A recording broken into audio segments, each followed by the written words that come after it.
Hi, Lawrence LeBrocq, managing partner of Garces, Grabler, and LeBrocq. Here on our podcast today is Johnny Rodriguez. The podcast is Victim to Victory, Triumph Over Tragedy. Johnny, tell us a little bit about your upbringing in the Bronx. Where do I begin? We migrated to the Bronx, New York, from the Dominican Republic when I was 6 years old.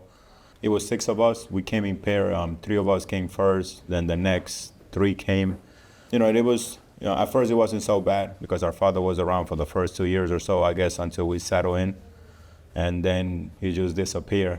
Now you have six of us and a mom that was making about $4.30 an hour. And rent was a little cheaper back then, but nonetheless, trying to survive on $4.30 an hour, it's a little bit tough. So it was tough always growing up in school. I didn't want to bring certain people to my house because I didn't have my own room. I didn't have the same thing that some kids have. So right. I always had an excuse as to why people couldn't come over to the house. I had an excuse for everything. I contemplated a lot of things in my mind. One thing I could particularly think about is I used to tell people I didn't get cold, when in reality I hate the cold, but right. I couldn't afford the next Rockefeller jacket or whatever the name brand was back then. Sure. So, I always used to tell people I just didn't get cold, but that's, it's that, we couldn't really afford a coat. Right. So how old were you when you came over from the Dominican Republic? I was 6 years old.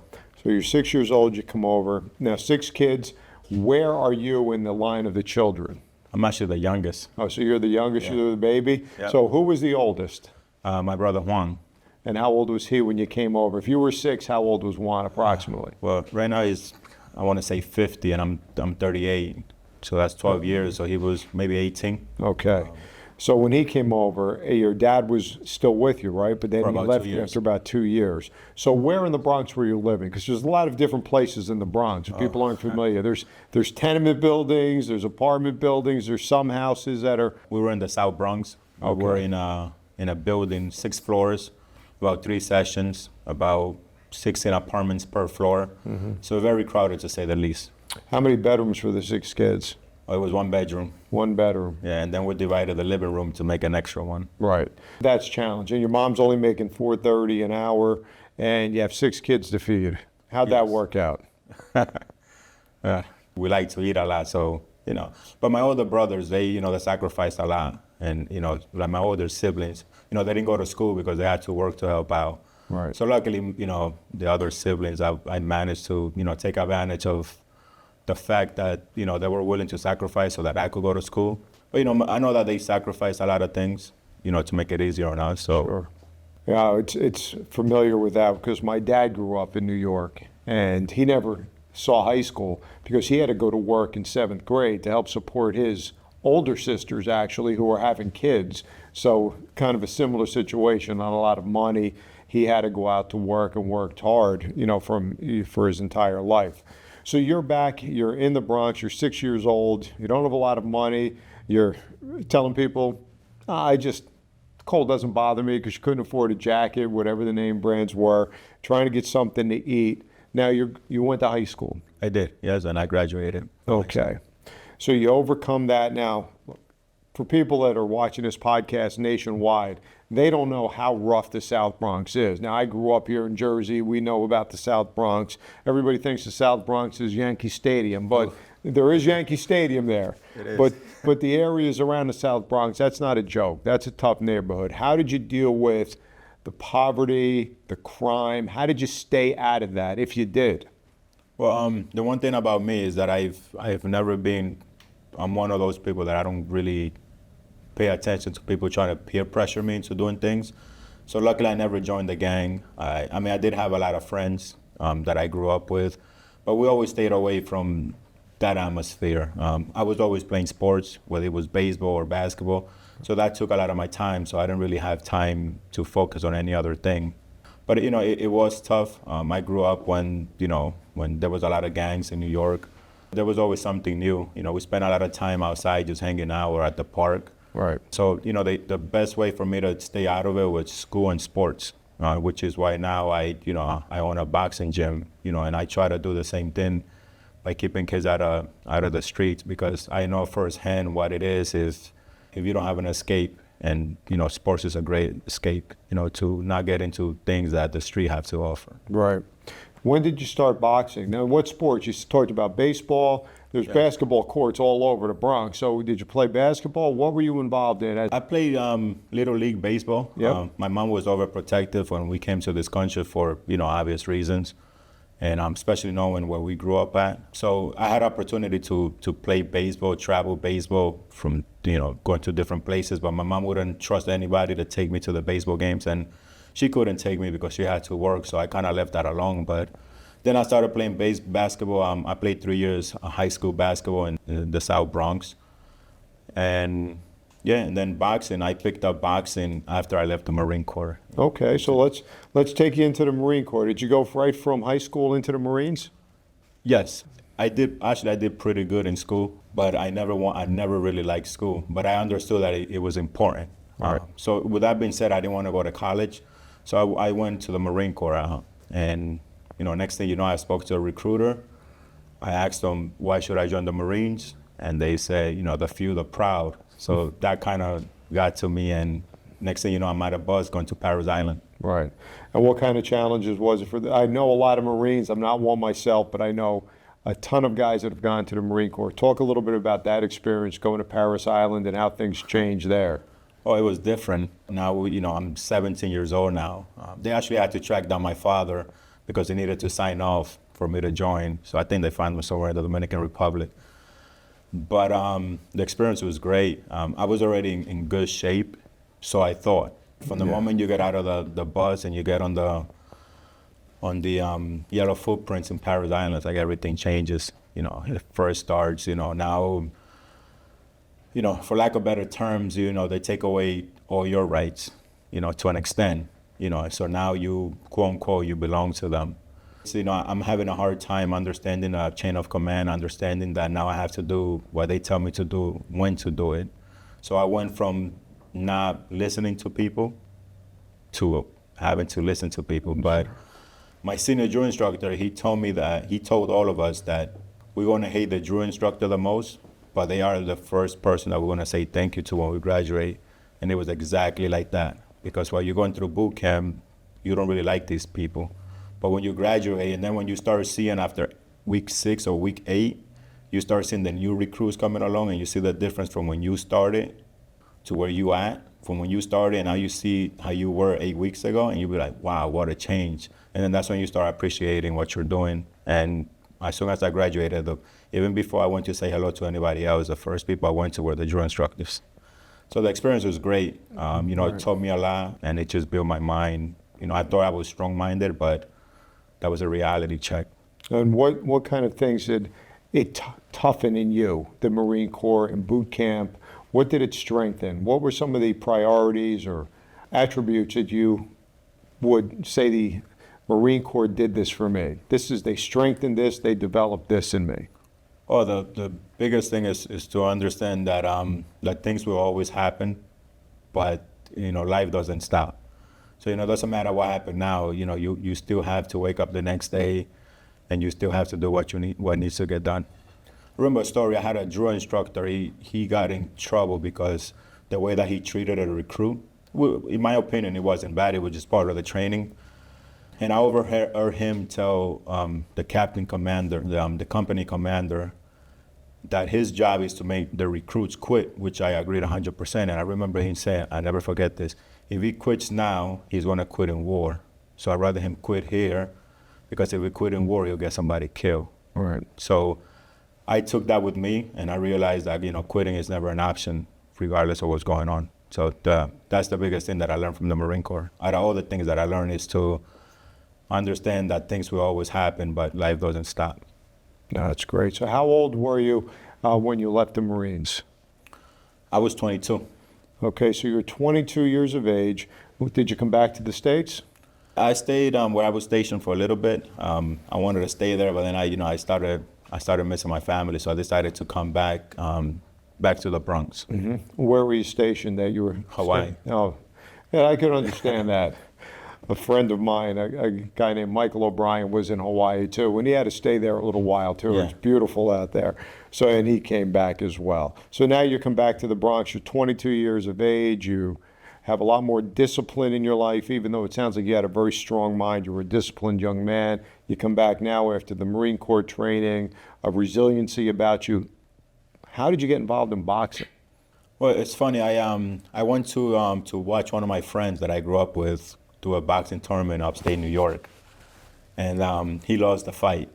So the whole way back, I'm just messing around with him, and I'm like, look, man, this is what happened today. Shows that you have all the talent in the world, but you don't work hard, and it's very true. This kid was amazing, but he don't work hard enough. And so then he said, you do it then.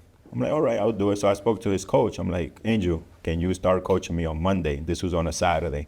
And he started coaching me. And then I told him, like, look, I'm going to teach you that if you work hard, it doesn't matter how much skills you have.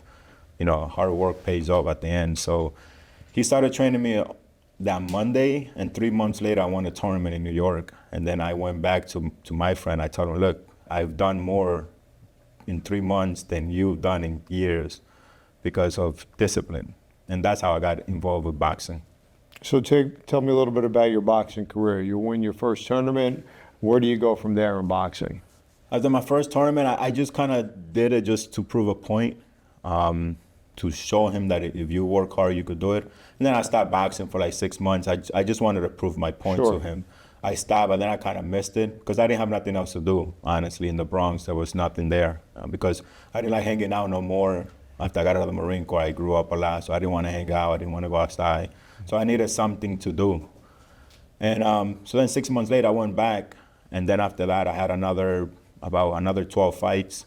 And that was pretty much it. And then I started training people. And how did you get involved in training people?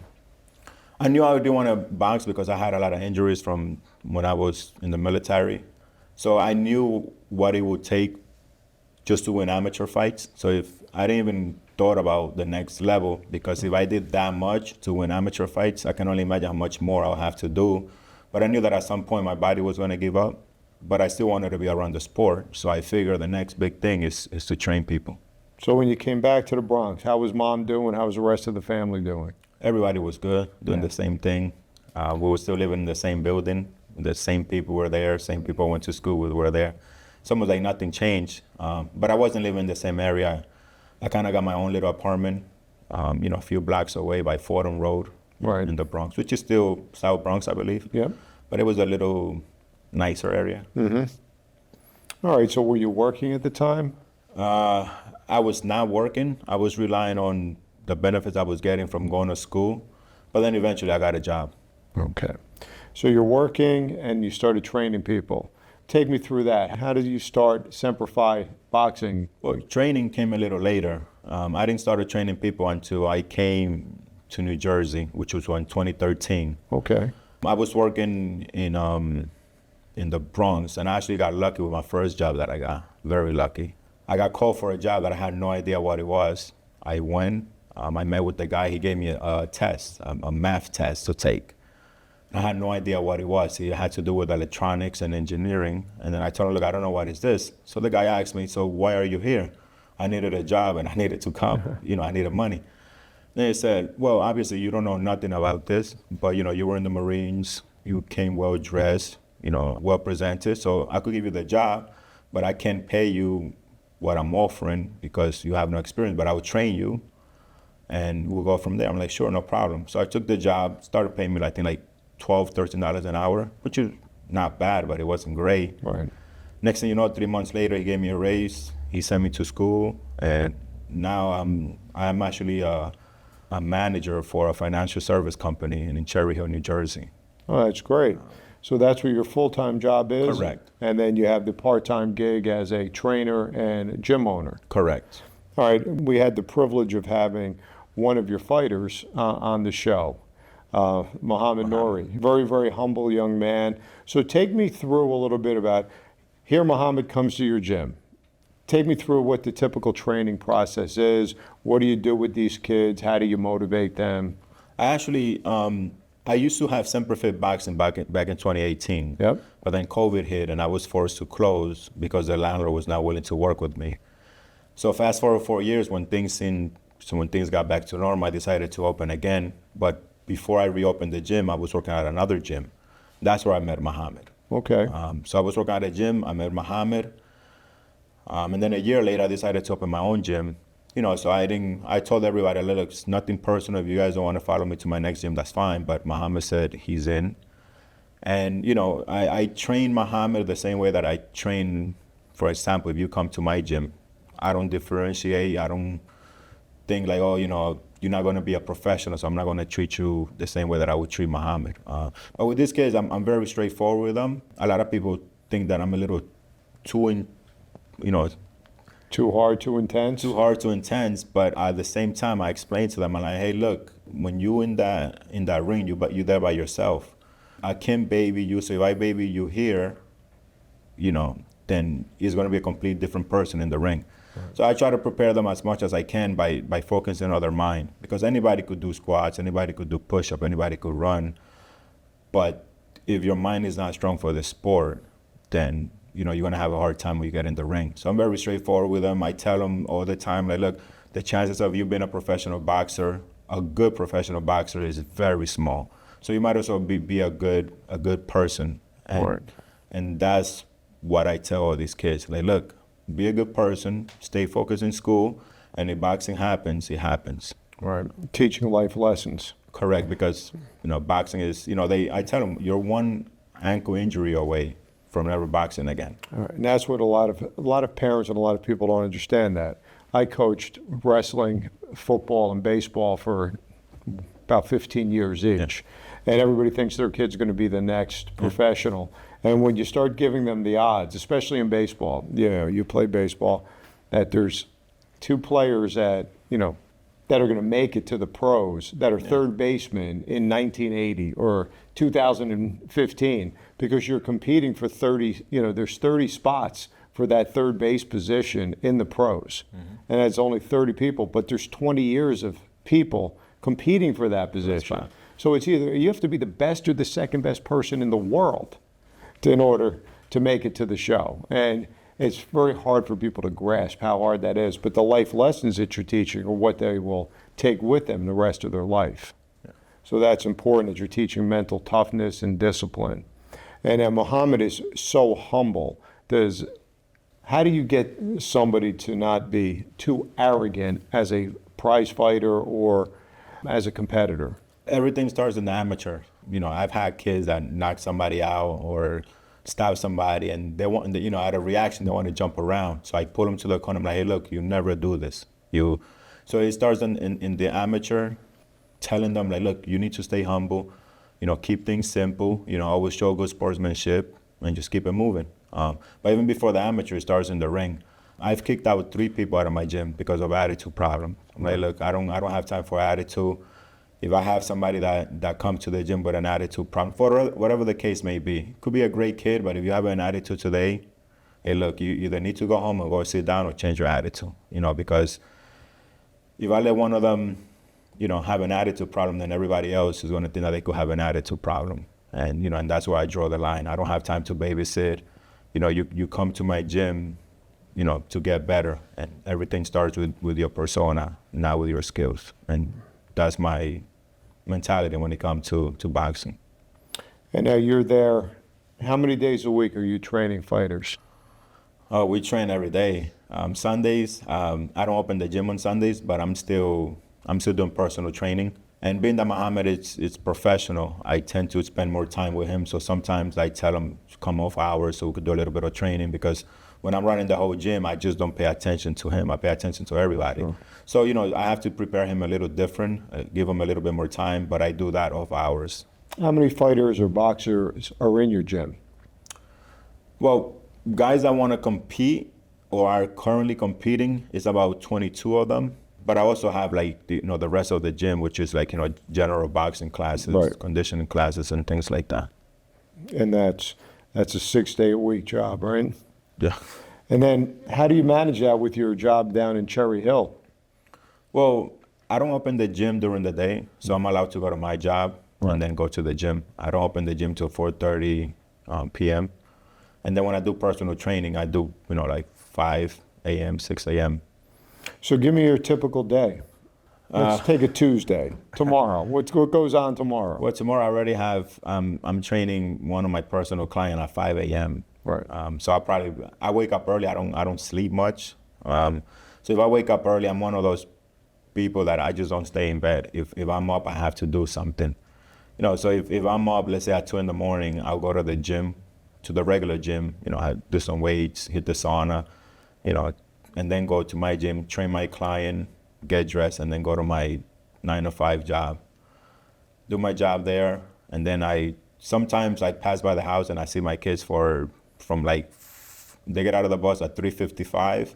I see them from 3:55 to 4:05 because I give myself 25 minutes to make it to the gym. Mm-hmm. Then I go to the gym, open the gym, and I close around 8:30, 9 o'clock. And then I go home, and then the next day is pretty much the same thing. It's a very busy schedule. Very busy. Yeah. And even on Sundays, your off day, you're still training people on Sundays. Sunday, yep, correct. So where did you learn that work ethic from? Was that part of the Marine Corps? Is it part growing up poor? What gives you that fire inside? I think it was from my mom. The Marine Corps just solidified it. Yeah. I think, seeing my mom. The reason why I know how much my mom was making was because when I was around, my brother and I, we all looked relatively the same. My 2 older brothers, especially my middle brother, I looked somewhat a lot like him. And I used his papers to work where my mom was working, which was building window frames. Right. So then when I saw my paycheck, I'm like, wow, this is what I'm making. And I didn't know nothing about taxes. But I was at that point, I was 13 years old. Sure. And I was working with my brother's paper. So that's how I knew. But to answer your question, I think it's from my mom. And not only that, but also, seeing certain things that, that I couldn't get because of financial reasons. Sure. So I always, I didn't use it as an excuse, but rather as it motivated me to want to have those things. So tell me a little bit about your mom. What motivated your mom, and at the time your dad, to come over from the Dominican Republic and move to the Bronx? Well, my father was already living here. Okay. My father already, he was all set here, and then, he was doing the paper for us, and then we all came. But, I guess things changed when we got here. Mm-hmm. And Dad left after 2 years. So Mom was raising 6 kids on her own, huh? Bad kids on their own. Yeah. That's not easy. That is not easy. And so she was working full time? Yes. More than one job, or was she one job, little overtime? What was? All right, it was one job, but then, it was a lot of hours. I remember she would leave the house there was a van that would pick people up. Sure. She would work in Long Island, which is a drive from the Bronx. Oh, yeah. So I remember she would leave at 4 in the morning and don't come back till 5, 6 p.m. So who was raising the kids while Mom was at work? I mean, for me and my younger sister, it was mostly our neighbors because my other siblings were a little older. So they were kind of doing their own thing. But for the most of the part, right after school, I would go to my neighbor's house, my friend's house. Mm-hmm. My brothers too, they were always around, so. Everybody sees you now as being successful, working a full-time job in the financial industry, owner of a gym. And you get that, I'm sure, could have been that hard. It was easy. But nobody handed you anything. I hear the same thing. People see you now, but they didn't see the grind from when I was 13, 14 years of age and started working full-time. So people don't see that. They just see the success. Talk about some of the things you had to overcome and what inside of you helped you overcome those things so people that are watching the show can take that internally and say, man, I can do this too. I think the biggest thing that I had to overcome was where I grew up at. And what helped me overcome that was knowing that if I did certain things, whether I went, this route versus this route, my mom will have to pay for that. Right. So I knew that if, when I joined the Marine Corps, they had to take my mom to the hospital because she was so emotional. She got a minor attack, minor heart attack. Right. So I always knew that if I did something, whether it was trying to, sell drugs or join a gang or do this to get quick money, to me it was cool. But then to my mom, if I go in jail or God forbid something happened to me, I knew what was going to happen to her. So that kind of always motivated me to stay away from that life and just kind of keep to myself. I grew up being antisocial. You know, the people that I knew is the only people I talk to. I'm not big in small chat. You know, I'm more if we are friends, we are friends. You know, so I never felt like I need to prove anything to anybody, even at a young age. So that's what I had to overcome the most, where I grew up at, because even though I never did nothing like that, it was always calling. You know, the opportunities were always there. Even after I got out of the Marine Corps, you know, the opportunities to make a quick buck were always there. But because of my mom, I always knew stay away from that. And some of those things that you're talking about, if somebody's not from our area, it's selling drugs on a street corner, delivering drugs somewhere, petty theft, easy things, easy ways to make a They're couple always bucks. there. It's always right Yeah. there for you, right? And you just walk away from that and work hard. Yeah, sports kept me out, which Yeah. is why I'm so dedicated to boxing. Which is great because now you're giving back to Yep. the community and trying to help other kids. So talk a little bit about that, some of the hardships you see with the other kids. I know there's actually somebody who works for GGL that trains people at your gym. You know, Roberto goes in Roberto, there. yeah. Very, very good guy. Love Roberto.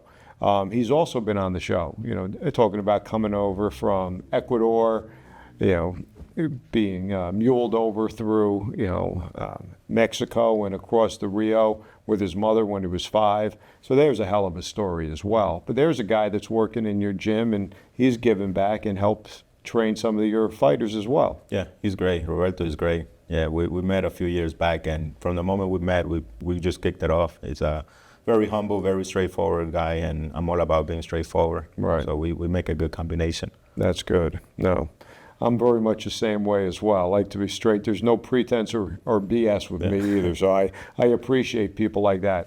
We were talking earlier about you know overcoming your wife's it was your wife's mom, right? Passing Grandmother. away. Grandmother. Yeah. And how did that affect you? I was in the room, and she had tubes inside her. So what the doctor said is that, you know, those tubes is helping her pretty much stay alive because, you know, obviously they didn't want to pull the plug.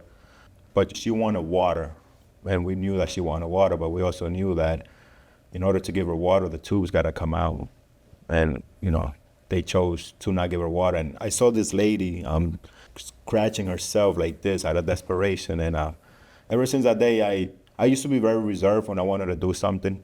But now it's, you know, if I want to do this, I'm going to do it right then and there. Because, you know, there's going to come a time in which you're not going to have that option. So, you know, that changed me for the better. You know, sometimes I make some decisions on the fly and kind of backfires, but I'm okay with that. Right. Because, you know, now it just bothers me if I feel like something needs to get done and it doesn't get done, the what if kills me. Right. And I'd rather fail than not live with that feeling. Sure. And then what you see is tomorrow's not promised to anybody, so you have to do it while you can. You have to enjoy life while you can. Exactly. Yep. Any advice, anything you would like to tell some young people that are struggling, people in the South Bronx? Please tell them, how can they overcome? How can they get out like you did and be a very successful businessman in the community? I think the best advice I could give is just stay true to yourself. You know, you don't have to impress nobody, because the same people that you're trying to impress, the moment something happens to you, you know, they're not going to claim you. You know, because that's where a lot of people fail. They feel like they have to do certain things for certain people, rather than just do it for themselves. And, you know, don't quit. Right. You know, it's easy to quit. You know, there's a lot of times that I don't want to do certain things, but you have to do it because, you know, life doesn't stop. Yes, something I agree with you with. You can't fail if you don't quit. Exactly. You fail when you quit. Correct. Johnny, my pleasure to have you on the show. It's Thank great you to so appreciate much. it. Thank you.